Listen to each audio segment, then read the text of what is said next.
you know, organically grown foods and everything, you know, it only became big in the past 10 or 15 years.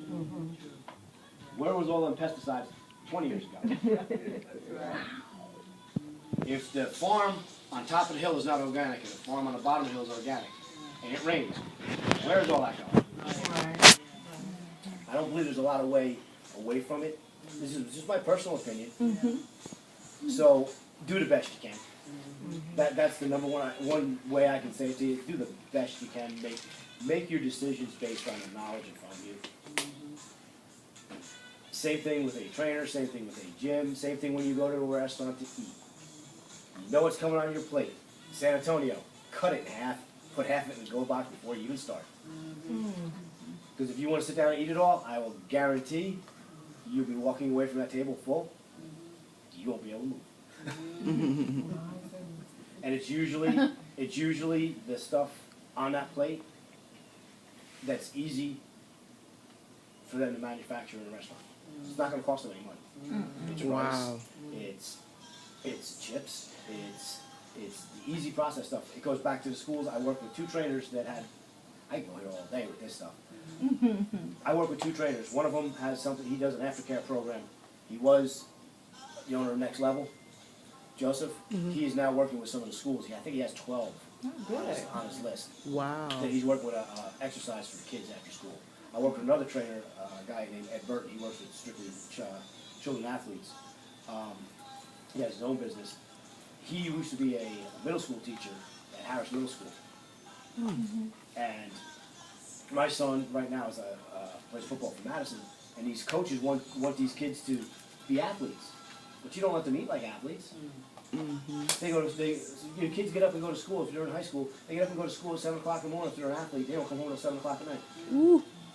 By the time they do all their practices, do all their tutoring, everything, they're down for 12 hours. You don't even get lunch. You ain't getting no other food. So they're down for 12 hours. You're supposed to eat every 3-4 hours.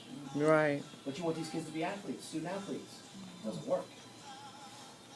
We've had these talks. They won't change it. My son, and I already knew this, but I'll give you a little factoid. He leaves the house. I make him bacon and eggs for breakfast, put it in the refrigerator, he knows it's there. He goes to school and has lunch. He goes, Dad, every time when I leave the house, I track my food. From the time I leave the house till the time I come home from school, the only thing I eat is carbohydrates. Wow. That's what's going on in our schools. Wow. We're programming our kids to eat worse than we do. Yes. We were told to eat a certain way when we were growing up. 3 square meals. Yep. It was, breakfast, he was usually bacon and eggs in the morning when I was a kid. Lunch was, usually a sandwich, maybe a bag of chips, milk.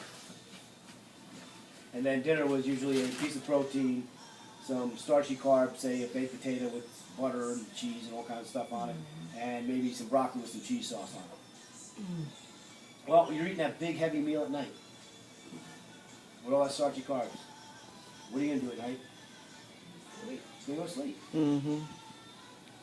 Why are you going to take all those carbs, all that sugar right before bed? What's it going to do? Body's going to store it as fat. Has nothing else better to do. You're not using it as energy. Right. Switch lunch and dinner. That's my easiest bet to tell you. You start making smaller meals, lay off those starchy carbs at night, you'll see a change. Stay away from, like I said, stay away from the white rice. And there's times to eat white rice directly after workout. I could get into all that kind of stuff, but a lot of these things, the Western diet has gotten bad in the past 40 or 50 years. It wasn't like that. That is a lot of our problem. The fact that we sit behind computers for hours on end and do nothing and usually eat bad food. Because you're busy on a computer. A lot of people work off computers now. That's all they do. So they can't, time is money. They're not going to get away from the computer. They're going to eat